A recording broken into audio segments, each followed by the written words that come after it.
Glow ಆಗಿ ಯಂಗಾಗಿ ಇರೋ ರೀತಿ ಕಾಣಿಸ್ಕೊಳೋ ರೀತಿ ಯಾವ ರೀತಿ ಮಾಡ್ಕೊಬೇಕು ಅನ್ನೋದ್ರ ಬಗ್ಗೆ ನಾವಿವತ್ತು ಒಂದು ಫೇಸ್ ಅಂದರೆ ಸ್ಕಿನ್ ವೈಟ್ನಿಂಗ್ ಫೇಸ್ ಪ್ಯಾಕ್ ಬಗ್ಗೆ ತಿಳ್ಕೊಳ್ಳೋಣ. ಸೊ ಈ ವೈಟ್ನಿಂಗ್ ಫೇಸ್ ಪ್ಯಾಕ್ ನಮಗೆ ಯಾವ ರೀತಿ ಮಾಡ್ಕೊಬೇಕು, ಇದು ನಮ್ಮ ಸ್ಕಿನ್ ಮೇಲೆ ಯಾವ ರೀತಿ ಬೆನಿಫಿಟ್ನ ನೀಡುತ್ತೆ ಅನ್ನೋದ್ರ ಬಗ್ಗೆ ನಾನು ನಿಮಗೆ ಡೀಟೇಲ್ ಆಗಿ ತಿಳಿಸ್ಕೊಡ್ತೀನಿ. ಸೊ ಮೊದಲಿಗೆ ನಮಗೆ ಬೇಕಾಗಿರುವಂತಹ ಇಂಗ್ರೀಡಿಯೆಂಟ್ಸ್ನ ನಾವು ತಿಳ್ಕೊಳ್ಳೋಣ. ಮೊದಲಿಗೆ ಈ ಒಂದು ಫೇಸ್ ವೈಟ್ನಿಂಗ್ ಮಾಸ್ಕ್ನ ಮಾಡ್ಕೊಳೋದಕ್ಕೆ ನಮಗೆ ಮೇಯ್ನ್ ಬೇಕಾಗಿರುವಂತಹ ಒಂದು ಇಂಗ್ರೀಡಿಯೆಂಟ್ ಅಂದರೆ ಅದು ಗೋಧಿ ಹಿಟ್ಟು. ಸೊ ಈ ಗೋಧಿ ಹಿಟ್ಟನ್ನ ಬಳಸ್ಕೊಂಡು ನಾವು ಒಂದು ಫೇಸ್ ಪ್ಯಾಕ್ನ ಮನೆಯಲ್ಲೇ ಇನ್ಸ್ಟೆಂಟಾಗಿ ಮಾಡ್ಕೊಬೋದು. ಯಾವುದೇ ರೀತಿಯಾದಂತಹ ಕೆಮಿಕಲ್ನ ನಾವು ಆ್ಯಡ್ ಮಾಡದೆ ಅದಕ್ಕೆ ಈ ಒಂದು ಗೋಧಿ ಹಿಟ್ಟನ್ನು ಬಳಸ್ಕೊಂಡು ನೀಟಾಗಿ ಗ್ಲೋ ಆಗಿ ಯಂಗಾಗಿ ಶೈನಿಶ್ ಆಗಿ ನಮ್ಮ ಸ್ಕಿನ್ನ ಇಟ್ಕೊಬೋದು. ಸೊ ಆ ಒಂದು ಫೇಸ್ ಪ್ಯಾಕ್ನ ಇವಾಗ ನಾವು ರೆಡಿ ಮಾಡ್ಕೊಳ್ಳೋದು ಹೇಗೆ ಅಂತ ನೋಡೋಣ. ಈ ಒಂದು ಸ್ಕಿನ್ ವೈಟ್ನಿಂಗ್ ಫೇಸ್ ಪ್ಯಾಕ್ಗೆ ನಾನು 2 ಸ್ಪೂನ್ನಷ್ಟು ಗೋಧಿ ಹಿಟ್ಟನ್ನು ತಗೋತಾ ಇದ್ದೀನಿ. ಗೋಧಿ ಹಿಟ್ಟಲ್ಲಿ ನಮಗೆ ಚರ್ಮದ ಬಿಗಿತವನ್ನು ಕಾಪಾಡುವಂತಹ ಒಂದು ಶಕ್ತಿ ಇದೆ ಮತ್ತು ಅದೇ ರೀತಿ ತ್ವಚೆಗೆ ವಿಟಮಿನ್ ಮತ್ತು ಮಿನರಲ್ಗಳನ್ನು ಇದು ಹೇರಳವಾಗಿ ಒದಗಿಸುತ್ತದೆ. ಇದರಲ್ಲಿ ವಿಟಮಿನ್ ಇ ಇರೋದ್ರಿಂದ ಇದು ಸುಕ್ಕುಗಳ ಸಮಸ್ಯೆಯನ್ನು ಹೋಗಲಾಡಿಸಿ ನಮ್ಮ ಸ್ಕಿನ್ಗೆ ಒಂದು ಬಿಗಿತವನ್ನು ಕೊಟ್ಟು ಕಾಪಾಡುತ್ತದೆ ಮತ್ತು ಚರ್ಮದ ಹೊರಪದರದಿಂದ ವರ್ಣದ್ರವ್ಯದ ಸತ್ತ ಚರ್ಮದ ಕೋಶಗಳನ್ನು ತೆಗೆದುಹಾಕಲು ಸಹಾಯ ಮಾಡುತ್ತದೆ ಮತ್ತು ಅದೇ ರೀತಿ ಹೆಚ್ಚಿನದಾದಂತಹ ಪೋಷಕಾಂಶಗಳನ್ನು ಇದು ನಮಗೆ ಕೊಡುತ್ತೆ ಮತ್ತು ಚರ್ಮಕ್ಕೆ ಎಪೋಲಿಯೇಟ್ ಮಾಡಿ ನಮ್ಮ ಸ್ಕಿನ್ನನ್ನು ವೈಟಾಗಿ ಮಾಡೋದಕ್ಕೆ ಹೆಲ್ಪ್ ಮಾಡುತ್ತೆ ಮತ್ತು ಟ್ಯಾನಿಂಗನ್ನು ಇದು ಕಮ್ಮಿ ಮಾಡುತ್ತೆ. ಅಂದರೆ ಸನ್ ಬರ್ನ್ ಆಗಿರ್ಬೋದು, ಸನ್ ಟ್ಯಾನ್ ಆಗಿರ್ಬೋದು, ಚರ್ಮದಲ್ಲಿ ಕಂಡು ಬರುವಂತಹ ಡೆಡ್ ಸ್ಕಿನ್ ಆಗಿರ್ಬೋದು, ಇದನ್ನೆಲ್ಲ ಇದು ಕಡಿಮೆ ಮಾಡುತ್ತೆ ಮತ್ತು ಅದೇ ರೀತಿ ನಮ್ಮ ಸ್ಕಿನ್ನ ವೈಟ್ನಿಂಗ್ ಮಾಡುತ್ತೆ. ಇನ್ನು ಇದಕ್ಕೆ ಎರಡನೇದು ಇಂಗ್ರೀಡಿಯೆಂಟ್ ಬಂದ್ಬಿಟ್ಟು 2 ಸ್ಪೂನ್ನಷ್ಟು ಕೊಬ್ಬರಿ ಎಣ್ಣೆನ ನಾವು ಆ್ಯಡ್ ಮಾಡ್ಕೊಬೇಕು. ಕೊಬ್ಬರಿ ಎಣ್ಣೆ ಚರ್ಮವನ್ನು ಹೈಡ್ರೇಟ್ ಮಾಡೋದಕ್ಕೆ ಸಹಾಯ ಮಾಡುತ್ತೆ ಮತ್ತು ತೇವಾಂಶವನ್ನು ಉತ್ತಮವಾಗಿ ಉಳಿಸಿಕೊಳ್ಳಲು ಸಹಾಯಕವಾಗಿದೆ ಮತ್ತು ಚರ್ಮ ಏನಾದರೂ ಡ್ರೈ ಸ್ಕಿನ್ ಆಗಿದ್ದರೆ ಅದನ್ನು ನಮಗೆ ಸ್ವಲ್ಪ ಪ್ರಮಾಣದ ಆಯಿಲ್ ಆಗಿ ಸ್ಕಿನ್ನು ಕನ್ವರ್ಟ್ ಆಗೋ ಥರ ಹೆಲ್ಪ್ ಮಾಡುತ್ತೆ ಮತ್ತು ಮೊಡವೆಗಳನ್ನು ಇದು ನಿವಾರಿಸುತ್ತೆ.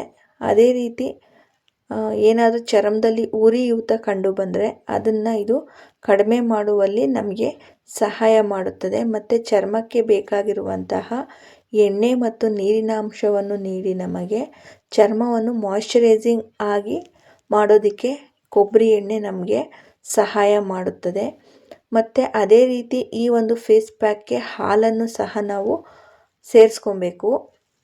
ಈ ಒಂದು ಫೇಸ್ ಪ್ಯಾಕ್ಗೆ ಹಾಲನ್ನು ಆದಷ್ಟು ಜಾಸ್ತಿ ಪ್ರಮಾಣದಲ್ಲಿ ನಾವು ಬಳಸ್ಕೊಂಡು ಗೋಧಿ ಹಿಟ್ಟು, ಕೊಬ್ಬರಿ ಎಣ್ಣೆ ಮತ್ತು ಹಾಲು ಇಷ್ಟನ್ನು ಚೆನ್ನಾಗಿ ನಾವು ಮಿಕ್ಸ್ ಮಾಡಿ ಒಂದು ಕ್ರೀಮಾಗಿ ಕನ್ವರ್ಟ್ ಮಾಡ್ಕೊಬೇಕು. ಸೊ ಇಲ್ಲಿ ಇದು ಆ ಥರ ಮಿಕ್ಸ್ ಮಾಡ್ಕೊಬೇಕು ಅಂದರೆ ಹಾಲನ್ನು ನಾವು ಜಾಸ್ತಿ ಯೂಸ್ ಮಾಡಬೇಕಾಗತ್ತೆ, ನೀರನ್ನು ಸೇರಿಸ್ಕೊಬಾರ್ದು. ಹಾಲನ್ನ ಹಾಕ್ಕೊಂಡು ನಾವು ಈ ಒಂದು ಕ್ರೀಮ್ನ ನೀಟಾಗಿ ಮಿಕ್ಸ್ ಮಾಡ್ಕೊಬೇಕು. ಹಾಲು ನಮ್ಮ ಚರ್ಮಕ್ಕೆ ಇನ್ಸ್ಟೆಂಟಾಗಿ ಗ್ಲೋನ ತಂದುಕೊಡುತ್ತೆ, ಅಂದರೆ ಚರ್ಮ ಹೊಳೆಯೋ ರೀತಿ ನಮಗೆ ಮಾಡುತ್ತೆ. ಹಾಲಲ್ಲಿ ಆಂಟಿ ಆಕ್ಸಿಡೆಂಟ್ಗಳು ಹೆಚ್ಚಿನ ಪ್ರಮಾಣದಲ್ಲಿದ್ದು ಇದು ಚರ್ಮಕ್ಕೆ ನೈಸರ್ಗಿಕವಾದ ಕಾಂತಿಯನ್ನು ಪುನರ್ಸ್ಥಾಪಿಸಲು ಸಹಾಯ ಮಾಡುತ್ತದೆ ಮತ್ತು ಅದೇ ರೀತಿ ಚರ್ಮ ಆರೋಗ್ಯಕರವಾಗಿ ಹೊಳೆಯುವಂತೆ ಮಾಡಿ ನಮ್ಮ ಚರ್ಮದ ಮೇಲೆ ಬಿಳುಪನ್ನು ತಂದುಕೊಡಲು ಸಹಕಾರಿಯಾಗಿದೆ. ಸೊ ಈ 3 ಪದಾರ್ಥಗಳನ್ನ ಸೇರಿಸ್ಕೊಂಡು ನೀಟಾಗಿ ನಾವು ಮಿಕ್ಸ್ ಮಾಡ್ಕೊಬೇಕು. ಇದು ಯಾವ ರೀತಿ ಮಿಕ್ಸ್ ಆಗಬೇಕು ಅಂದರೆ ಒಂದು ಸಹ ಗಂಟು ಆಗದನ್ನೇ ನೀಟಾಗಿ ಕ್ರೀಮಾಗಿ ನಮಗೆ ಇದು ಮಾಡ್ಕೊಬೇಕು. ಸೊ ಇದನ್ನು ನೀಟಾಗಿ ನಾವು ಮಿಕ್ಸ್ ಮಾಡ್ತಾ ಬಂದಾಗ ಇದರಲ್ಲಿರುವಂತಹ ಪೋಷಕಾಂಶಗಳು ನೀಟಾಗಿ ಕ್ರೀಮಲ್ಲಿ ಬೆರೆತು ನಮ್ಮ ಸ್ಕಿನ್ಗೆ ಅಪ್ಲೈ ಮಾಡಿದಾಗ ಒಂದು ಒಳ್ಳೆ ರಿಸಲ್ಟ್ನ ನಮಗೆ ಕೊಡುತ್ತೆ. ಅಂದರೆ ಸ್ಕಿನ್ ಇನ್ಸ್ಟೆಂಟಾಗಿ ಗ್ಲೋ ಆಗೋದಕ್ಕೆ ಸಹಾಯ ಮಾಡುತ್ತೆ. ಹಾಲನ್ನು ನಾವು ಆದಷ್ಟು ಜಾಸ್ತಿ ಈ ಒಂದು ಫೇಸ್ ಪ್ಯಾಕ್ಗೆ ಸೇರಿಸ್ಕೊಂಡು ಮಿಕ್ಸ್ ಮಾಡ್ಕೊಬೇಕು. ನಾವು ಎಷ್ಟು ಜಾಸ್ತಿ ಹಾಲನ್ನು ಸೇರಿಸ್ಕೋತೀವೋ ಅಷ್ಟು ಚೆನ್ನಾಗಿ ಈ ಒಂದು ಕ್ರೀಮ್ ರೆಡಿ ಆಗುತ್ತೆ. ಈ ರೀತಿ ರೆಡಿಯಾದಂತಹ ಕ್ರೀಮ್ನ ನಾವು ಫೇಸ್ಗೆ ಅಪ್ಲೈ ಮಾಡಿದಾಗ ಇನ್ಸ್ಟೆಂಟಾಗಿ ಒಂದು ವೈಟ್ನಿಂಗನ್ನು ಮತ್ತು ಒಂದು ಚರ್ಮದ ಟೈಟ್ನೆಸ್ಸನ್ನು ಕಂಡ್ಕೊಬೋದು. ಅದೇ ರೀತಿ ಚರ್ಮದಲ್ಲಿ ಕೊಳಕು, ಧೂಳು ಮತ್ತು ಏನಾದರೂ ಚರ್ಮದಲ್ಲಿ ಕಂಡುಬರುವಂತಹ ಡೆಡ್ ಸ್ಕಿನ್ಗಳನ್ನೆಲ್ಲ ಇದು ನೀಟಾಗಿ ರಿಮೂವ್ ಮಾಡುತ್ತೆ. ಚರ್ಮಕ್ಕೆ ತನ್ನದೇ ಆದಂತಹ ಒಂದು ಹೊಳೆಯುವಂತಹ ಹೊಳಪನ್ನು ತಂದುಕೊಟ್ಟು ಚರ್ಮದ ಆರೈಕೆಗೆ ತುಂಬ ಸಹಕಾರಿಯಾಗಿ ಈ ಕ್ರೀಮ್ ನಮಗೆ ಆಗುತ್ತೆ. ಸೊ ಈ ಒಂದು ಕ್ರೀಮ್ನ ನಾವು ಇಷ್ಟು ಚೆನ್ನಾಗಿ ಮಿಕ್ಸ್ ಮಾಡ್ಕೊಬೇಕು. ಆದಷ್ಟು ಇದನ್ನು ಹಾಲಿಂದನೇ ಮಿಕ್ಸ್ ಮಾಡ್ಕೊಬೇಕು. ನೀರನ್ನ ಯಾವುದೇ ಕಾರಣಕ್ಕೂ ಇದಕ್ಕೆ ಸೇರಿಸ್ಕೊಬಾರ್ದು. ಹಾಲನ್ನು ಸೇರಿಸ್ಕೊಂಡೇನೆ ನೀಟಾಗಿ ಕ್ರೀಮ್ನ ಮಾಡ್ಕೊಬೇಕು. ಸೊ ನೋಡಿ ಗಂಟಾಗಿದೆ. ಈ ರೀತಿ ಆಗದೇ ಇರೋ ಥರ ನೀಟಾಗಿ ಮಿಕ್ಸ್ ಮಾಡ್ಕೊಬೇಕು. ಒಂದು ಸ್ವಲ್ಪನೂ ಗಂಟು ಬರದೇ ಇರೋ ಥರ ನೀಟಾಗಿ ಹಾಲು ಹಾಕಿ ಮಿಕ್ಸ್ ಮಾಡಿಕೊಂಡು ಇದನ್ನು ಒಂದು ಕ್ರೀಮಾಗಿ ನಾವು ಕನ್ವರ್ಟ್ ಮಾಡ್ಕೊಬೇಕು. ಸೊ ಈ ರೀತಿ ರೆಡಿಯಾದಂತಹ ಕ್ರೀಮ್ನ ನಾವು ಮುಖನ ತಣ್ಣೀರಿಂದ ತೊಳ್ಕೊಬೇಕು. ಅನಂತರ ಈ ರೀತಿ ರೆಡಿಯಾಗಿರುವಂತಹ ಒಂದು ಕ್ರೀಮ್ನ ನಾವು ಮುಖಕ್ಕೆ ಹಚ್ಕೊಬೇಕು. ನಾನಿಲ್ಲಿ ಕೈ ಮೇಲೆ ಹಾಕೋತಾ ಇದ್ದೀನಿ ಈ ಒಂದು ಫೇಸ್ ಪ್ಯಾಕ್ನ. ನೀವು ಮುಖಕ್ಕೆ ಹಚ್ಕೊಳ್ಳಿ. ಸೊ ನೋಡಿ ನೀಟಾಗಿ ಈ ರೀತಿ ನಮಗೆ ಕ್ರೀಮು ರೆಡಿಯಾಗಿದೆ. ಇದನ್ನು ನಾವು ಮುಖಕ್ಕೆ ಅಪ್ಲೈ ಮಾಡ್ಕೊಬೇಕು. ಸೊ ಈ ರೀತಿ ಕ್ರೀಮ್ನ ಮಾಡಿಕೊಂಡು ನಾವು ಮುಖಕ್ಕೆ ಹಚ್ಕೊಳ್ತಾ ಬಂದರೆ ನಾವು ಅರ್ಜೆಂಟಾಗಿ ಯಾವುದೇ ಫಂಕ್ಷನ್ಗಳಿಗೆ, ಶುಭ ಸಮಾರಂಭಗಳಿಗೆ ಹೋಗುವಾಗ ಈ ರೀತಿ ಒಂದು ಕ್ರೀಮ್ನ ಮಾಡಿಕೊಂಡು ಫೇಸ್ಗೆ ಅಪ್ಲೈ ಮಾಡಿಕೊಂಡಾಗ ಇನ್ಸ್ಟೆಂಟಾಗಿ ನಾವು ಸ್ಕಿನ್ ವೈಟ್ನಿಂಗನ್ನು ಮಾಡ್ಕೊಬೋದು. ಪಾರ್ಲರ್ಗೆ ಹೋಗುವಂತಹ ಅವಶ್ಯಕತೆ ಇರಲ್ಲ. ಸೊ ನೋಡಿ ಡ್ರೈ ಸ್ಕಿನ್ನವರಾದರೆ 15 ನಿಮಿಷ ಡ್ರೈ ಆಗೋದಕ್ಕೆ ಬಿಡಿ. ಆಯಿಲ್ ಸ್ಕಿನ್ನವರಾದರೆ 10 ನಿಮಿಷಗಳ ಕಾಲ ಈ ಒಂದು ಫೇಸ್ ಪ್ಯಾಕ್ನ ಫೇಸ್ಗೆ ಹಾಕ್ಕೊಂಡು ಬಿಡಿ.